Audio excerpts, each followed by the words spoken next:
programme matinal La Connexion. En ce temps de confusion et de panique générale, vous avez besoin de vous connecter au trône de Dieu et de maintenir la communion avec le Seigneur. Cette émission, c'est un temps de connexion divine. Gloire à Dieu. Nous rendons toute la gloire au Seigneur pour sa bonté renouvelée dans la vie de chacun de nous. Et comme nous considérons la parole de Dieu, nous voulons prier et demander la direction de Dieu en ce moment. Prions. Éternel, acquérons-nous. Tu as la parole de la vie éternelle. Tu es le grand enseignant. Et nous sommes venus à toi à pareil moment. Lorsque nous faisons face à des complexités, à des interprétations, quand nous sommes face à des situations difficiles, nous avons besoin de ton secours. Saint-Esprit, viens et parle à travers ta parole. Insiste, touche et donne la compréhension et la conviction des cœurs au nom de Jésus. Père, merci pour la réponse. Au nom de Jésus, nous avons prié. Amen. Merci beaucoup pour votre présence.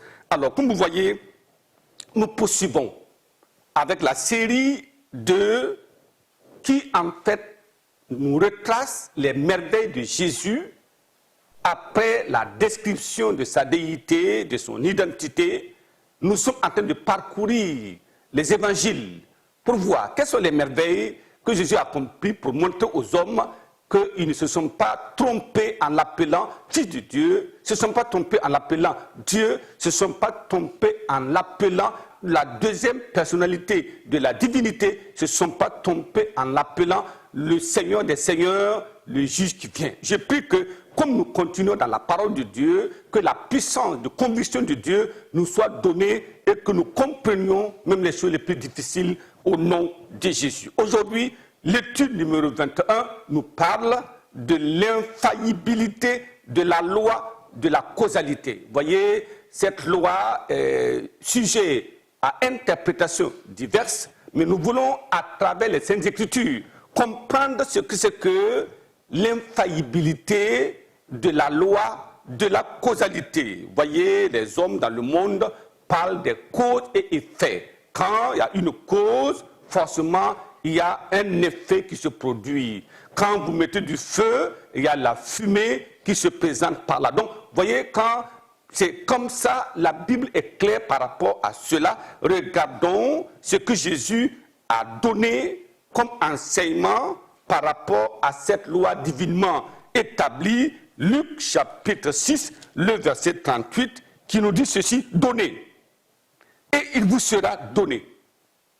On versera dans votre sein une bonne mesure, serrée, secouée, qui déborde, car on vous mesurera avec la mesure dont vous vous serez servi. Gloire à Dieu. Voyez, ça c'est le Seigneur qui parlait. Et quand vous lisez dans 2 Corinthiens chapitre 8, alors l'apôtre Paul, par révélation directe, nous a dit ce qui suit. Il dit: car vous connaissez la grâce de notre Seigneur Jésus-Christ qui, pour vous, s'est fait pauvre, de riche qu'il était, afin que par sa pauvreté, vous fussiez enrichis. Voilà un enseignement controversé aujourd'hui. Oui, parmi les croyants, mais nous avons le devoir d'en parler. Vous voyez, beaucoup de personnes ont perverti la loi divine du donner, créant des scandales partout dans le monde évangélique, donnant ainsi aux ennemis les moyens pour dénigrer l'Église du Dieu vivant et dénigrer les vrais serviteurs de Dieu. Cette déception aussi a détourné plusieurs croyants de cette loi infaillible qui apporte la bénédiction pour eux-mêmes ou pour elles-mêmes et qui suscite la joie au ciel. Nous allons considérer cette étude qui est assez longue. Nous allons la traiter en 2 parties, mais nous verrons aujourd'hui alors les manipulations des Saintes Écritures par des hommes au sein inavoués. Par la suite, nous allons parler deuxièmement des malédictions qui attendent ceux qui tordent la parole de Dieu et certainement nous allons clôturer par la manière de donner et la proportionnalité qui attire la faveur du ciel. Donc, aujourd'hui, nous considérons le premier point qui est la manipulation des Saintes Écritures par des hommes au décès inavoué. Voyons Matthieu chapitre 21 et nous lisons le verset 12. Matthieu 21, le verset 12 nous dit ceci. Jésus entra dans le temple de Dieu.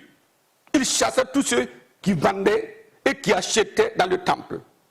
Il renversa les tables des changeurs et les sièges des vendeurs de pigeons. Alors, que s'est-il passé là? C'est extrêmement important de comprendre que dans la maison de Dieu, il n'y a pas de place pour des marchands, il n'y a pas de place pour les businessmen sous le couvert de serviteurs de Dieu. Non, ce n'est pas possible. Alors, des pratiques éhontées, des stratégies diaboliques se sont développées, ou ont été développées par des hommes qui ont des problèmes de connaissance de la vérité établie par Dieu et qui voient l'Église comme étant une aubaine pour se faire de l'argent. C'est une manipulation. J'ai pris que Dieu nous délivre de la manipulation au nom de Jésus. Alors, vous allez rencontrer aussi des extrémistes de notre côté, vous voyez, des extrémistes qui disent que la dîme est finie avec la grâce. Jésus est venu avec la grâce, la vérité, alors plus de dîmes à payer. Vous entendrez parler de cela partout et dans les radios, à la télévision. Mais que s'est-il passé? Mais malheureusement, ils vendent, oui, des produits oints par eux et prennent des enveloppes. Les prières sont taxées, des prières de tant de francs, des prières de 10 000, des prières de 50 000, des prières de 100 000. D'où ça vient? Dans la parole de Dieu, nous n'en avons jamais enregistré depuis Genèse jusqu'à Apocalypse, 66 livres. Vous n'en verrez jamais, jamais, jamais. Ceux qui ont tenté ont été frappés par la puissance de Dieu parce que c'était interdit. Pourquoi aujourd'hui ces choses deviennent maintenant populaires et partout les gens en parlent et les gens pratiquent et personne ne dit non? Alors, voyez, quand nous parlons de la dîme et les gens disent que c'est de la tromperie, mais qu'est-ce qui s'est passé? Qui avait ordonné à Abraham, le père de notre foi, de donner la dîme de tout? Est-ce que c'était le temps de la loi? Non, on ne parlait pas de loi en ce moment-là. Voyez, et qui est Melchisedec? Quand vous lisez Hébreux chapitre 7, nous lisons à partir du verset 1, la Bible dit en effet, ce Melchisedec, roi de Salem, sacrificateur du Dieu très haut, et qui alla au-devant de Abraham, lorsqu'il revenait de la défaite des rois, et il le bénit, et à qui Abraham donna la dîme de tout, qui est d'abord pour roi de justice, d'après la signification de son nom, ensuite roi de Salem, c'est-à-dire roi de paix, et qui est sans père, sans mère, sans généalogie, et qui n'a ni commandement de jour, ni de fin, mais qui est rendu semblable au Fils de Dieu, alléluia, Melchisedec demeure sacrificateur à perpétuité. Gloire à Dieu. Aujourd'hui, posez-vous la question, le sacrificateur à perpétuité, c'est qui? C'est Jésus qui a rencontré Melchisedec, qui est le roi de paix, le roi de Salem. Alors la Bible nous dit ici qu'il était semblable au Fils de Dieu. Alors, aujourd'hui, c'est lui qui a rencontré Abraham en son temps. Et il a pris la dîme de tout. Alors, vous voyez, qui a enseigné à Jacob? Jacob de donner la dîme de tout lorsqu'il avait vu Dieu, parce que en ce moment, pendant qu'il fuyait son frère Ésaü, il arriva à un endroit et il avait son bâton, il s'est couché avec une pierre comme à son chevet. Et alors, la nuit, qu'est-ce qu'il a vu? Une échelle sur laquelle les anges montaient et descendaient, et au bout de l'échelle, il a vu Dieu, il dit, mais je ne savais pas que ici c'était la porte du ciel. Il dit, si tu me bénis, je te donnerai la dîme de tout. Mais qui lui a enseigné ça? Est-ce que c'était le temps de la loi? Non. Pourquoi la dîme a-t-elle été intégrée dans la loi aussi? Nous devons nous poser la question. Quand vous lisez Matthieu chapitre 23, le verset 23, qu'est-ce que le Seigneur a dit?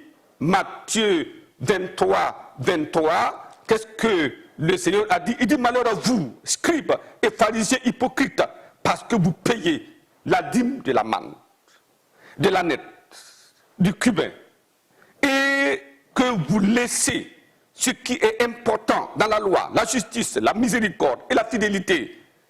C'est là ce qu'il fallait pratiquer sans négliger les autres choses. Gloire à Dieu.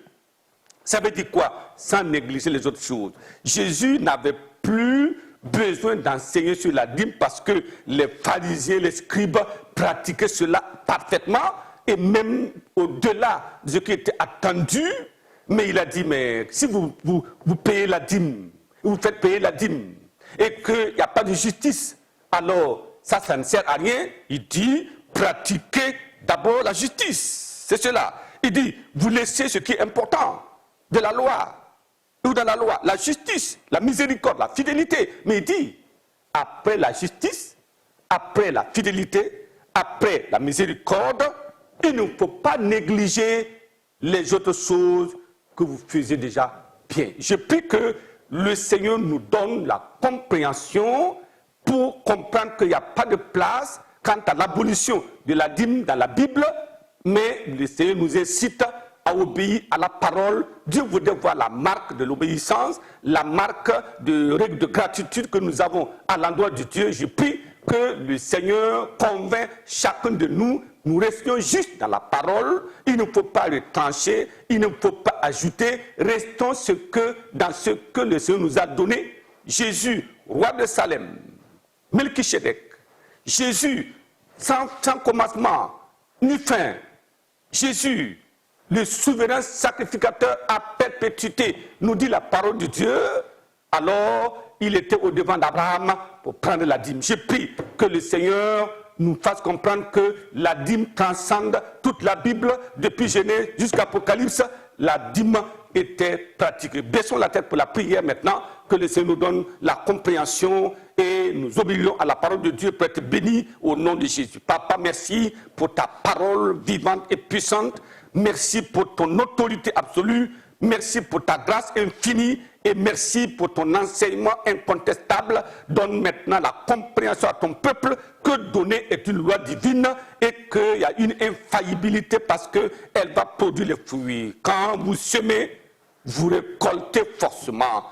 Quand vous semez peu, vous récoltez peu. Quand vous semez beaucoup, vous récoltez beaucoup. Je prie et je demande que la conviction vienne dans le cœur des vrais croyants pour ne pas tordre la parole de Dieu, pour ne pas suivre les manipulations, pour ne pas suivre ceux qui usurpent la parole de Dieu, mais que nous restions juste dans la parole pour recevoir la bénédiction qui vient de toi au nom de Jésus. Père, merci pour la réponse. Au nom de Jésus, nous avons prié. Amen. Amen. Que le Seigneur vous bénisse abondamment.